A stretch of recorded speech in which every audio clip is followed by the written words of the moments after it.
Welcome back. 2 weeks since Rahul Gandhi and MK Stalin shared stage in Delhi's Ram Leela for India Bloc's protest and the show of strength, they are now set to meet again shortly. Remember, Prime Minister Modi was in Tamil Nadu just yesterday. In fact, 2 days ago, sorry. His 7th visit to the poll-bound state just about this year. In fact, series of visits since the poll dates were announced. MK Stalin, of course, took a jibe at these visits as that of a migratory bird in Tamil Nadu sanctuary. The primary battle has remained between DMK and the AIADMK. But BJP looking at picking up vote shares as well as seats. In 2014, it was a clear sweep for the AIADMK that won 37 seats and almost 44% of the vote share. DMK had won no seats in 2014. Remember, none in the 2014 Lok Sabha polls.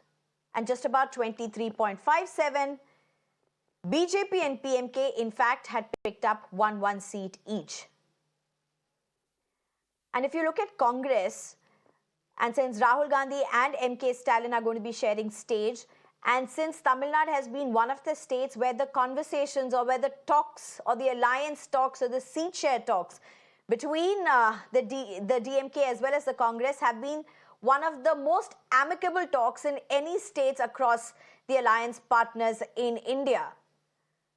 Congress had 4.31% of votes in 2014, lower than even BJP, which had around a little over 5% of seat share. In 2019, though, the scenes completely flipped. DMK won 24 seats and around 33% of the vote share, whereas AIADMK won just one seat and a vote share of about 19%. BJP won no seat and its vote share lowered to 3.58%. Well, Congress, quite frankly, except for the initial few years of the Lok Sabha polls, has not been a dominant player, but an alliance partner. Now, let's just look at the political rhetoric that's been going on. But before that, let me also at this point introduce my guests. I'm being joined right now by Arun, who's a resident editor for the Times of India in Chennai, as well as Vijay Grover, a senior journalist. Thank you very much, both of you, for joining us. Well, first to you, Mr. Arun. From Prime Minister Modi's jibe against the DMK for dynastic politics, for corruption, to Stalin hitting back, MK Stalin, Chief Minister MK Stalin hitting back, saying that Prime Minister Modi is nothing short of a vice chancellor or a chancellor of the University of Corruption of the BJP. How do you really look at this? How much does this resonate with the people in Tamil Nadu particularly? Well, this is only the latest episode in an ongoing spat between Prime Minister Narendra Modi and Chief Minister MK Stalin. And if you go by the optics and decibel levels, this election has become very peculiar in the sense that the number 1 and number 3 in the state are contesting, as in the BJP and the DMK. The DMK number 1 and BJP number 3. When I say that in terms of vote share. But when it comes to decibels, when it comes to optics, these are the two parties at loggerheads, at number 1 and number 2. AIADMK being relegated to a poor number 3. That's because also, I think it's because of the stature of people involved in the spat. Of course, the Prime Minister and the Chief Minister. And of course, for good measure, you have Annamalai, who matches anybody when it comes to sound bites and optics. So this has become quite intense, if I may say, quite entertaining also, something which has been lacking after Jayalalitha and Karunanidhi vacated the stage. Vijay Grover, to you, in fact, taking over from where Mr. Arun has left, it is interesting if you see the lull of very tall leaders that Tamil Nadu politics has witnessed for decades, for that matter. with the kind of a shift that has largely happened between the DMK and AIADMK, even relegating Congress for that matter for a distant party, not the primary contenders. But what's happening within the AIADMK right now, within the Tamil Nadu politics, is there a vacuum that possibly may be advantage for BJP with the kind of noise that it's creating?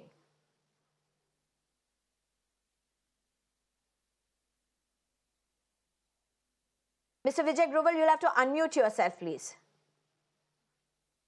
The important thing that we're talking about over here Mr. Vijay is Grover. the AIDMK has been losing its ground power, it's been losing its might, and we're seeing that, the vacuum that is being created by the disintegration of the AIDMK is where the BJP is looking at playing its politics. And that's where we see that, as you said, the noise is between number one and number three.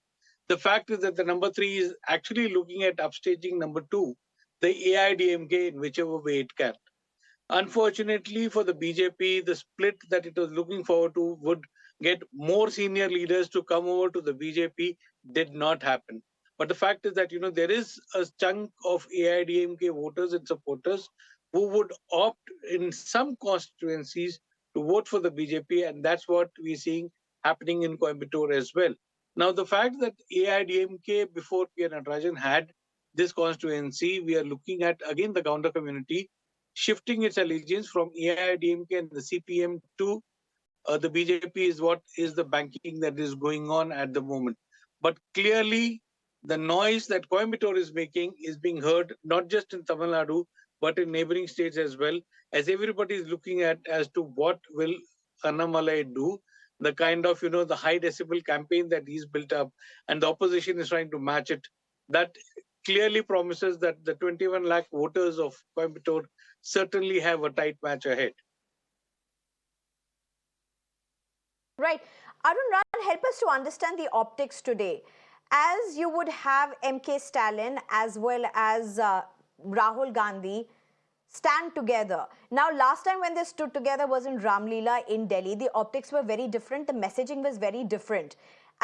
On that day, for all the top leaders or several top leaders of the India bloc to be able to come together and stand and protest against what they claimed was targeting of chief ministers, was an altogether different noise. It was an altogether different messaging. But today, as Rahul Gandhi shares stage with MK Stalin, in the shadow of how Prime Minister has been sharing seats with candidates, help us to understand the dynamics of how Tamil Nadu voters would be looking at it. See, the sharing of stage by Stalin and Rahul, I would say that this is a perfect symbiosis. This has been happening for a long time.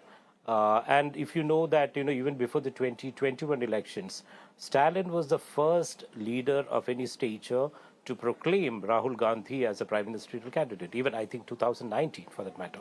So there has been the symbiotic relationship between the Congress, between Sonia Gandhi and Karunanidhi, and now between Rahul Gandhi and MK Stalin.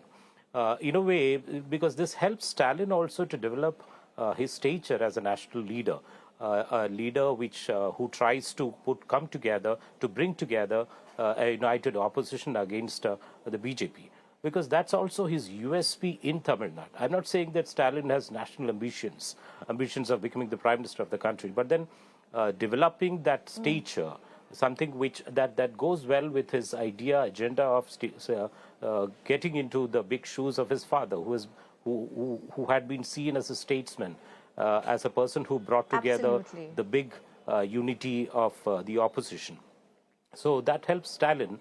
On his part, Rahul needs a big sentinel of the South, somebody like Stalin, for his forays into the South, is also to have a dependable ally. Even if the ally is a dominant ally, he doesn't mind.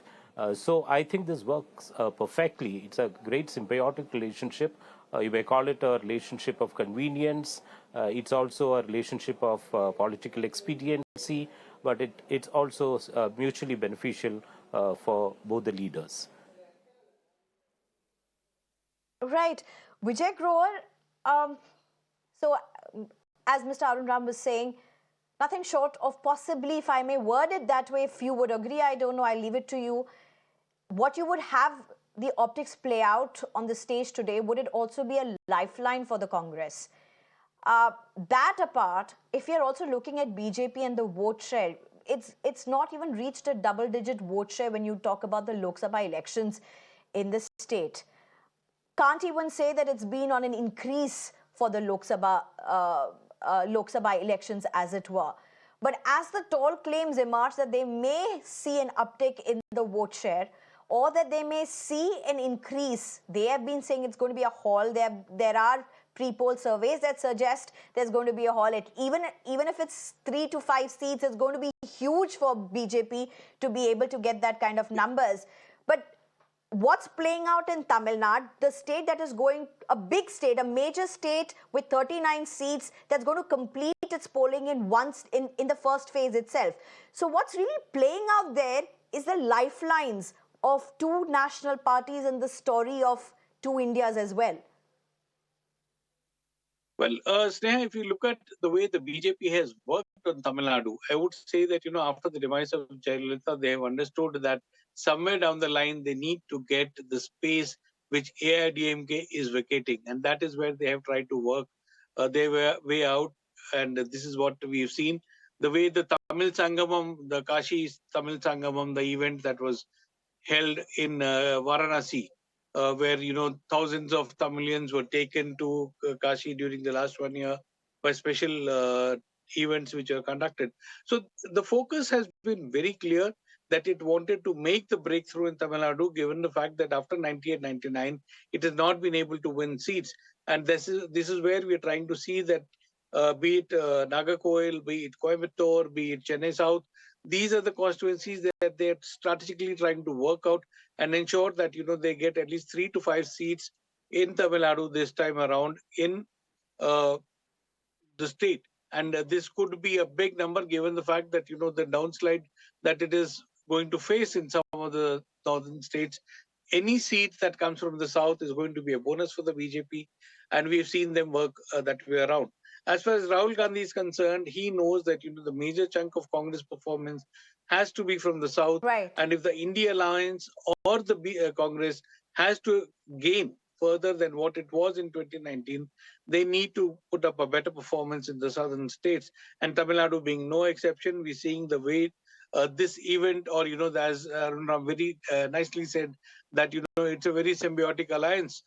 Clearly, this is where the Congress DMK need to show to the other alliance partners also that long-term friendships are made with this kind Right. of no haggling or no fighting over constituencies, or how many seats we're going to fight.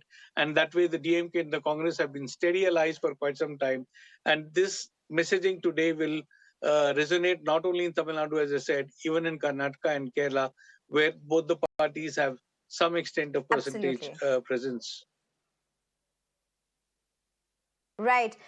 Arun Ram as well as Vijay Grover, thank you very much, both of you, for joining us and taking us through this very incredible journey, a political incredible journey, not only for the opposition, but also the ruling at the center.